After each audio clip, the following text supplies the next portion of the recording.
I found the program, whilst it had a great technical component, there also was a lot of time and material spent on providing support around the mindset around trading and how to overcome the challenges that people face.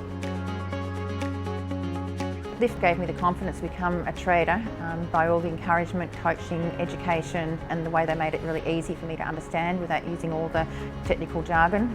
That really helped me. Why you're not seeing it? Is it the timing on the market? Is it the currency pairs you're looking at? Is your understanding of the entry point? Something's got to be at cause of that. So we look at phase 2 and go, well, we're going to try to keep as much consistency as we can. If anyone is thinking of joining this program, I highly recommend the program. I think it's a great way for somebody with no or little experience in trading to learn how to trade well. It's a very supportive program and has generated a great community around it.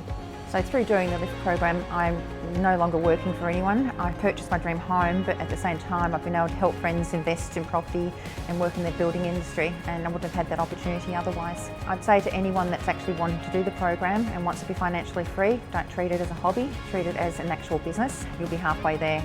From there, all you have to do is get coaching and follow the program, and yeah, you'll be able to do what I've done.